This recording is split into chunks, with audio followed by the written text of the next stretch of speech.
Hello everybody. अब हम next पढ़ेंगे difference between education sociology and sociology of education, need for a sociological approach in education. यहाँ दोनों के डिफरेंस में जानने से पहले मैं एक उदाहरण देना चाह रही हूँ। मान लो दो दोस्त हैं, राम और श्याम। यहाँ जो है राम श्याम को क्या देता है और श्याम राम को क्या देता है, यानी कि दोनों का आपस में क्या मतलब रिलेशन है। वो उसे क्या चीज़ देता है, क्या चीज़ शेयर करता है, दूसरा उसे क्या करता है। सेम चीज़ यहाँ है, जहाँ सोशोलॉजी ऑफ एजुकेशन यानी कि सोशोलॉजी एजुकेशन को क्या देती है, क्या हेल्प करती है, क्या प्रभाव डालती है। जब एजुकेशन ऑफ सोशोलॉजी तो एजुकेशन सोशोलॉजी को क्या देती है। इस तरह से इस चीज़ को आप समझ लो। दोनों में डिफरेंस ये है कि पहले कि वो क्या हेल्प कर रही है और वो क्या हेल्प कर रही है एक दूसरे को एक दूसरे से। जहाँ आप जब इसको एक्सप्लेन करें, जहाँ सोशोलॉजी ऑफ एजुकेशन, तो इधर सोशोलॉजी लिखो, एरो मारो, इधर जो है एजुकेशन लिखो कि सोशोलॉजी इसको ये चीज़ देती है, और वो एक्सप्लेन कर दो कि ये प्रभाव सोशोलॉजी के एजुकेशन पे पड़ते हैं। जब आप एजुकेशन सोशोलॉजी करो तो इधर एजुकेशन लिखो और एजुकेशन सोशोलॉजी को क्या देती है, समाज को क्या देती है, उन चीज़ों को एक्सप्लेन कर दो। काम बिल्कुल आसान हो जाएगा। इसमें कोई ऐसे डिफरेंस बहुत ज़्यादा जो है ना करके, ये है कि दोनों एक दूसरे के ऊपर क्या प्रभाव डालते हैं। जब हम चीज़ को सोशोलॉजिकल पर्सपेक्टिव में देखेंगे तो वो सोशोलॉजी ऑफ एजुकेशन हो गया, और जब हम क्या हैं एजुकेशन के संदर्भ में समाज को देखेंगे तब जो है एजुकेशनल सोशोलॉजी यानी कि एजुकेशन सोशोलॉजी हो जाएगा वो। तो यहाँ हम पहले एक्सप्लेन करते हैं कि जो सोशोलॉजी का एजुकेशन के ऊपर क्या प्रभाव पड़ता है, यानी कि सोशोलॉजी ऑफ एजुकेशन। पहला होता है समाज की भौगोलिक स्थिति और शिक्षा। जो समाज की जो भौगोलिक स्थिति है उसका प्रभाव शिक्षा के ऊपर पड़ता है। उसी के आधार पर मेथड, उसी को ध्यान में रख के कंटेंट, करिकुलम और जो है टीचिंग मेथड, जो क्लास में जो है करिकुलम और जो करिकुलम को पढ़ाने के तरीके, वो समाज की भौगोलिक स्थिति को ध्यान में रख के क्या है तैयार किए जाते हैं। पहला प्रभाव ये हो गया।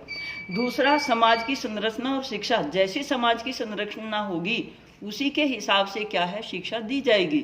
अगर कोई जैसे जिस देश काल परिस्थिति में है उसी हिसाब से शिक्षा दी जाएगी। अब हमारे यहाँ कंप्यूटर तो अब आया है, लेकिन विदेशों में देखें तो कंप्यूटर से बच्चे छोटे पतन से ही क्लासेस में पढ़ते हैं। तो देश काल का क्या है प्रभाव पड़ता है। जैसी परिस्थितियां होती हैं देश समाज की, उन सब का प्रभाव शिक्षा के ऊपर पड़ता है।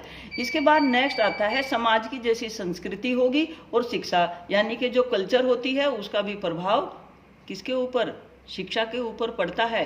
क्योंकि कल्चर को ध्यान में रख के ही शिक्षा जो है दी जानी है। कहीं जो है कल्चर कुछ है, कहीं कैसी है, जैसी जो है कल्चर होती है उसी के हिसाब से जो है चीज़ों को देना पड़ता है। जैसा जो है देश काल परिस्थिति समय सब कुछ होगा, शिक्षा उसी से जो है गवर्न होगी, उन चीज़ों का क्या है प्रभाव पड़ेगा। इसके बाद बात आती है समाज और धार्मिक स्थिति, यानी कि समाज की जैसी जो है धार्मिक स्थिति है उसका शिक्षा पे क्या प्रभाव पड़ता है, धार्मिक स्थितियों का शिक्षा के प्रभाव पड़ता है। आज की डेट में जैसे जो है धर्म आधारित जो है समाज, धर्म आधारित क्या है हमारी राजनीति है, उन सब चीज़ों का क्या है शिक्षा के ऊपर प्रभाव पड़ता है। वो चीज़ें क्या है डोमिनेट होती चली जाती हैं। इसके बाद समाज की राजनीतिक स्थिति और शिक्षा। जैसी समाज की राजनीतिक स्थिति होगी, अगर जो है समाज में राजनीतिक स्थिति ऑटोक्रेटिक है तो टीचर का व्यवहार भी ऑटोक्रेटिक होगा। अगर डेमोक्रेटिक है तो टीचर का व्यवहार भी डेमोक्रेटिक होगा। अगर लेसिस फेयर है, हस्तक्षेपवादी है, तो वैसा ही जो है क्लास में टीचर का और हर चीज़ का जो है प्रभाव, जो कंटेंट को पढ़ाने में, कंटेंट के प्रस्तुतिकरण में, उन सब चीज़ों पे क्या है प्रभाव पड़ता है। अब जब डेमोक्रेसी की बात की जाती है तो डेमोक्रेसी है तो बच्चों को भी अपनी बात कहने का हक है और टीचर को भी कहने का हक है। यहाँ जो कार्य कर रहा है टीचर वो स्टूडेंट्स के लिए कर रहा है, क्योंकि डेमोक्रेसी है, इसका मतलब राजनीतिक प्रभाव शिक्षा के ऊपर पड़ता है। इसके बाद जैसी समाज की आर्थिक स्थिति होगी उसका शिक्षा के ऊपर प्रभाव पड़ेगा। अगर इकोनॉमिकली हेल्दी समाज है तो वहाँ वैसे ही क्या होंगे संसाधन शिक्षा को शिक्षित करने के होंगे। इसके बाद नेक्स्ट बात आती है सामाजिक परिवर्तन और शिक्षा। समाज में जो है परिवर्तन होते रहते हैं, जैसे कोरोना काल में जो है सबसे बड़ा परिवर्तन हुआ और उसका प्रभाव हमारी शिक्षा पे पड़ा। जैसी जो है उस टाइम देश काल परिस्थिति थी, उसी हिसाब से जो है लोगों ने एडजस्ट करके उसी हिसाब से जो है एजुकेशन जो है बच्चों को दी गई। ये तो बात हो गई कि समाज शास्त्र का शिक्षा के पे क्या प्रभाव है। अब शिक्षा का समाज पर क्या प्रभाव पड़ता है। जो शिक्षा होती है कि शिक्षा क्या प्रभाव डालती है। शिक्षा और समाज की भौगोलिक स्थिति पर नियंत्रण। शिक्षा और समाज की भौगोलिक स्थिति पर नियंत्रण। शिक्षा जो है जो भौगोलिक स्थिति है क्या करती है। एक युग था जब मनुष्य क्या था, भौगोलिक स्थितियों का दास कहा जाता था, परंतु आज मनुष्य जो है मनुष्य द्वारा अपनी भौगोलिक परिस्थितियों पर नियंत्रण करने में सफल हो गया है। वो दिन गए जब बच्चों को जो है किसी को जो है नदी पार करके जाना होता था, एक देश से दूसरे देश में शिक्षा ग्रहण नहीं कर सकते थे। अब यातायात के साधन इतने ज़्यादा हैं कि आप जहाँ चाहें जैसे चाहें जा सकते हैं, ऑनलाइन पढ़ सकते हैं, क्योंकि ग्लोबलाइजेशन जो है और आने जाने के साधन इतने ज़्यादा हैं, तो भौगोलिक परिस्थिति अब क्या है प्रभाव नहीं डालती। शिक्षा और समाज का स्वरूप।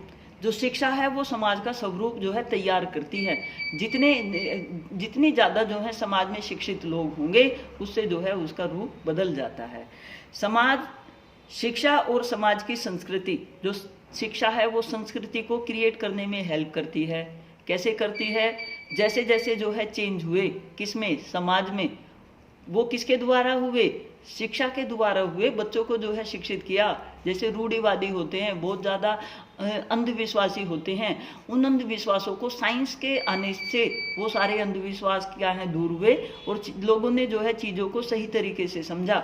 तो जो ये कल्चर होती है, जो हमारा समाज की जो संस्कृति होती है वो प्रभाव डालती है, शिक्षा उस पर प्रभाव डालती है। इसके बाद नेक्स्ट बात आती है शिक्षा और समाज की धार्मिक स्थिति। जैसी समाज की धार्मिक स्थिति होगी, शिक्षा जो है, अगर आप शिक्षित हैं तो जो धार्मिक स्थिति है आप उसको बेटर करने की कोशिश करोगे, क्योंकि धर्म जो है, हमें धर्म कर्म को निभाना चाहिए, लेकिन धर्म कर्म जो है हमारे ऊपर इतने हावी ना हो कि हम जो है जो वास्तविकता है उससे दूर हट जाएं। अगर धर्म हमें वास्तविकता से जो है परिचय करवाता है तो धर्म को हमें मानना चाहिए, और अगर धर्म हमें जो है आडंबर और वो सारी चीज़ें सिखाता है तो शिक्षा कहती है उसे हमें दूर हो जाना चाहिए। इसके बाद बात आती है शिक्षा और समाज की राजनीतिक स्थिति। जो शिक्षा है वो समाज की राजनीतिक स्थिति को बदलने में सहायक है। कैसे है। जो जितने जहाँ जो है आप पूरे वर्ल्ड के जो है वो देखो, जो पॉलिटिशियन है, जो जितना पढ़ा लिखा हुआ है उसका आईक्यू लेवल उतना हाई है, वो उसी तरीके से जो है राजपाट चलाता है, उसी बेटर तरीके से जो है कार्य करता है। इसका मतलब ये हुआ कि पॉलिटिक्स में जितने ज़्यादा पढ़े लिखे लोग आएंगे तो उनका प्रभाव क्या है, वो शिक्षा को उतना ही ज़्यादा जो है महत्व देंगे। जहाँ जो है शिक्षित सीएम वगैरह हैं, उन्होंने क्या है महाशिक्षा को एक अलग तरीके से लिया है और उसका क्रिएशन जो है बच्चों में एक अच्छे माहौल में किया है। तो शिक्षित होने का समाज के ऊपर प्रभाव पड़ता है, पॉलिटिक्स पे प्रभाव। तो जितनी शिक्षा जो है स्ट्रॉन्ग होगी वो पॉलिटिक्स को, उन सब चीज़ों को प्रभावित करेगी और समाज को विकसित करने में क्या है सहायक होगी। शिक्षा क्या है, समाज को परिवर्तन करने में सहायक है। शिक्षा के द्वारा क्या है समाज को परिवर्तित किया जा सकता है। कैसे किया जा सकता है। आप किसी भी जो है जगह का जो हम में जो चेंज हो रहे हैं वो शिक्षा के द्वारा हो रहे हैं। हम जैसे जैसे जो है शिक्षित होते चले जाते हैं, हमारा आईक्यू लेवल बढ़ता चला जाता है, हम चीज़ों के साथ एडजस्ट करने का, चीज़ों के साथ रिएक्ट करने का हमारा जो है तरीका बदल जाता है। तो ये बातें हुई sociology of education and education of sociology के संदर्भ में। आप इनको जो है समझ गए होंगे और अच्छे से एक्सप्लेन कर देंगे। रट्टा मारने की बिल्कुल ज़रूरत नहीं है। एक दफ़ा समाज जो है शिक्षा और इसके बाद जो है शिक्षा से समाज, इस तरह से जो है दोनों चीज़ों को आप एक्सप्लेन कर देंगे और ये वेरी इंटरेस्टिंग है, इसमें कोई ऐसी टेंशन वाली बात नहीं है। ठीक है।